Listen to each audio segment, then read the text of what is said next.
There was already a nice saturation of activity because of the original Quake's success. Quake II was built from the ground up to support the latest trends in gaming, hardware-accelerated graphics, improved networking, ease of modding, and support for more players on a server. In this video, we'll take a look at the multiplayer side of Quake II.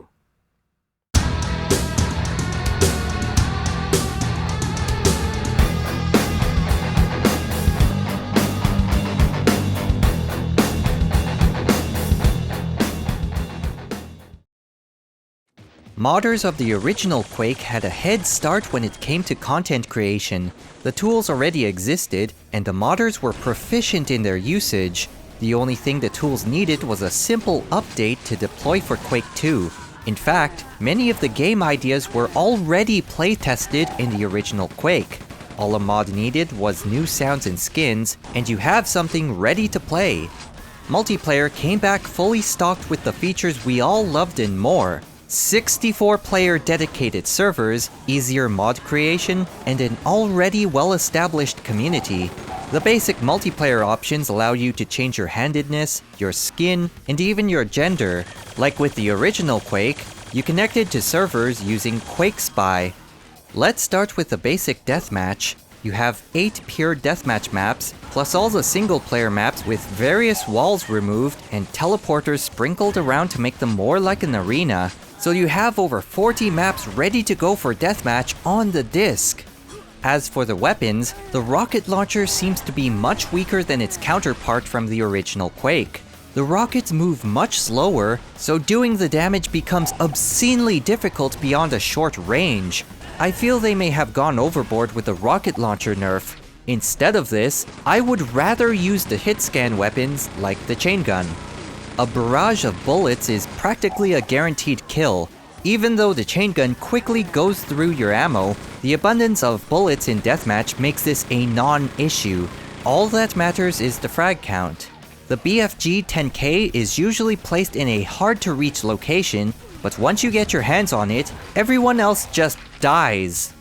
Of course, if you like to get your kills with skills, the railgun is the best weapon for the job.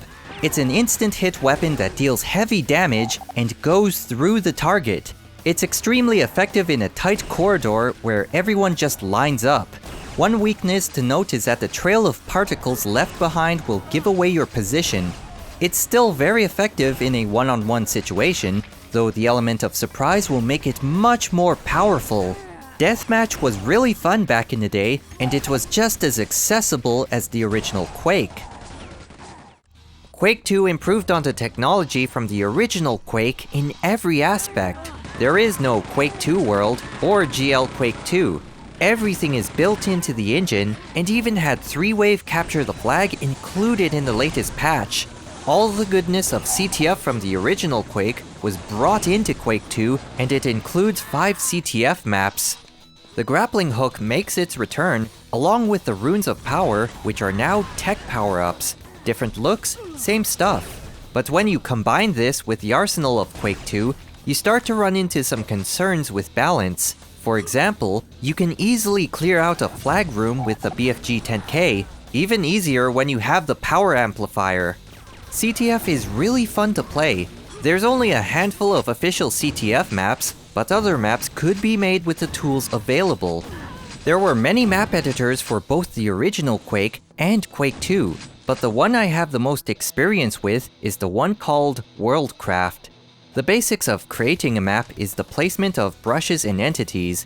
Creating a map with a handful of rooms, pickups, and lights is something anyone can do. Something more ambitious that people would actually host on their servers requires much more paper planning and designing ahead of time. This was something I could never figure out how to do back in the day. Then again, I was only 12. WorldCraft was released back in 1996 by Ben Morris. This was first used to create custom Quake maps, then he implemented support for Quake II maps. By 1997, Valve hired Ben and acquired the rights to WorldCraft for use as the map editor for Half-Life. Eventually, WorldCraft became what we know now as the Hammer editor, used to make maps for games using the Source engine. Let's go back to Quake II. With the numerous editing tools and strong community support for Quake, it's no surprise that everything transitioned smoothly into Quake II. The modders continued their work, exchanging ideas for innovative gameplay, and creating new skins, models, and sound effects. I played quite a few multiplayer mods back then, but because of the nature of multiplayer gaming, I can only show you 3 of them. Digital Paint 2 was one of the mods I played a lot back in the day. The mod did exist for the original Quake, but I like this version much more. It's a mod that tries to replicate the paintball experience as much as possible. There's a large variety of paintball guns and accessories to choose from. You can upgrade your gun with new barrels, hoppers, and CO2 canisters to increase your capabilities, but as with real paintball, it only takes one hit to knock someone out. Getting used to the physics is key to being good at this. It's not as simple as the point-and-click hit-scan weapons of vanilla Quake II. The paintballs will begin to fall once fired, and will take some time before it hits something. You have to compensate for player movements and distances, so the learning curve is reasonably high. The mod doesn't have you reloading your hopper, or to a lesser extent, your CO2. The black CO2 cartridges will last you for an entire round, regardless of their varying sizes. So as long as you have one of the hoppers and the black CO2, you will never look at the counters. Depending on the map, you have the ability to respawn after some time when you get tagged. This time is dependent on the server settings, which can be upwards of a minute. But from my experience, one team is usually eliminated before the timer expires. During this downtime, you can use this opportunity to observe other players and learn from them. There's tons of maps, all of course made by the community. They do their best to replicate a real-world paintball arena, so you'll be able to take advantage of those wooden firing ports, watchtowers, and pillboxes. The graphics and sounds were all well done. The paintball guns have that sharp blast of air when you fire, and a lot of random sound clips were thrown into the mod for good measure. These include those from The Simpsons, My eyes, the goggles do nothing. Men in Black, Do you have any idea how much that stings? and that hilarious commercial for Life Call. I've fallen, and I can't get up. I've fallen, and I can't get up. We're sending help immediately, Mrs. Fletcher. The mod was really fun back in the day, one of the better mods in my opinion. There have been a few commercial paintball games released over the years, but they have a tendency to not be good. A copy of Quake II and a download of the Digital Paint 2 mod was all you needed to get your paintball fix in the late 90s. Weapons Factory is a class-based mod very similar to Team Fortress. The idea for the mod came around when the original modders for Team Fortress joined up with Valve instead of sticking with Quake II. Another group of people decided to fill the empty space with Weapons Factory. The classes are very similar to those of Team Fortress. They have similar weapons and roles, but they manage to take on completely different playstyles. The Arsonist is essentially the pyro equipped with a freeze gun, because that's what arsonists do, they freeze people. Of course, they do have the flamethrower, flare gun, and a napalm launcher. His job is freezing enemies in place, so his allies don't have to worry about them. It's a hard class to play as, but a good arsonist will make everyone else's job much easier. The gunner takes on the role of heavy weapons guy, or heavy weapons girl in this case. Her mega chain gun and laser defenses make her the best class for defending the flag. The mega chain gun in particular can be considered one of the best weapons in the game, but the ammo is depleted so quickly that her offensive capabilities are very limited. She usually stays at home. The Marine is more of an all-around class similar to the Soldier. He carries the rocket launcher, pellet rocket launcher, and a hyper blaster. The turret grenades he carries floats in the air and fires railgun slugs when it sees an enemy player. And he has a grappling hook that can be fired without switching to it. And he has proxy grenades to control the map. Many players tend to play as the Marine because he just has everything. The radio commands made it very easy to communicate with your team when something's happening. A simple key press can let the entire team know the location of incoming enemies.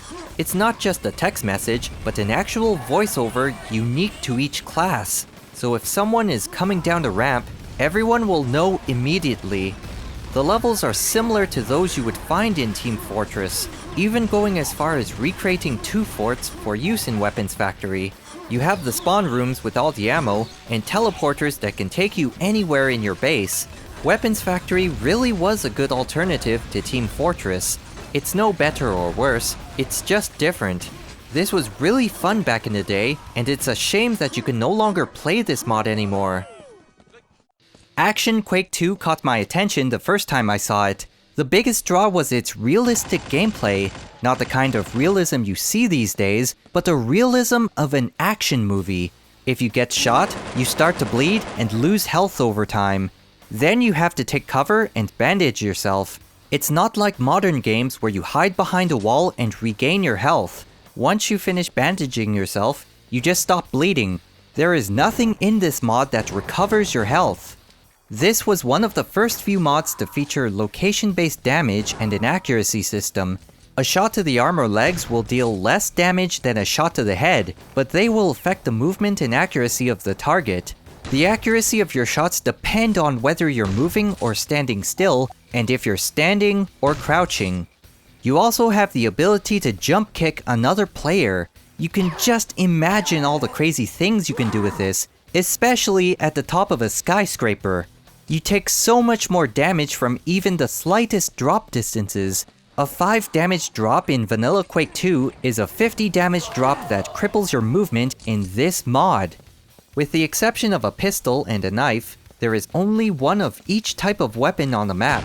So that means 1 sniper rifle, 1 MP5, 1 Mossberg, and so on. So rather than being this elite super soldier with a wide selection of weapons to choose from, you're more of a John McClane type of character in Action Quake II. There's also a team elimination mode where you can choose a primary weapon and a special item when you spawn. This mode was like a slower, more complex version of Counter-Strike long before Counter-Strike existed. An assortment of special items include silencers and laser sights, but I prefer to just use the Kevlar vest. The level design of most maps centered around urban environments, offices, apartments, rooftops, and alleyways. They tend to lack a lot of the polish like computers on a desk, couches and chairs, trash cans, and just the finer details to make the environment much more realistic. It's only a minor complaint though. The average PC of the time could only run Quake II on the lower graphics settings, so performance was favored much more than immersion. I would like to see more games utilize the action movie realism instead of the real-life realism we see these days, if only because it's been done so many times now. I just want to kick another player off a skyscraper and have them complain about the lag. Even with all the cool and original mods created for Quake 2, there was one big difference between this and the original Quake, and that is the amount of competition. During the times of subscription-based online multiplayer, the original Quake strayed away from this by giving away dedicated server software to the public and allowing them to play online for free. Gamers like free stuff, but they can't play everything. When you have more companies investing in multiplayer games, first-person shooters, and offering free access to online multiplayer features, players now have to spend their time more wisely. Quake 2 had a vast ocean of competition within its first 2 years of release. A few examples were Tom Clancy's Rainbow Six, Star Siege Tribes, Unreal, Half-Life, and Diablo.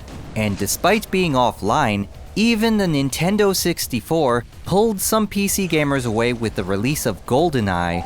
id Software was slowly losing momentum. Everyone else was doing what they were doing, and in some cases, outdoing them. But that's not to take away from Quake 2's offerings: a strong community, a kick-ass soundtrack and hardware-accelerated graphics out of the box, as well as tons of mods as time went on. The single player was not as appealing as the multiplayer, but that was fine for most people. Quake 2 does not have the same groundbreaking factor that the first Quake had, or even that the first Doom had, but there were still improvements nonetheless. The industry was changing, gaming culture was changing, and it seemed like new communities were created every day. In fact, The rise of competitive multiplayer gaming sparked the demand for a more professional experience.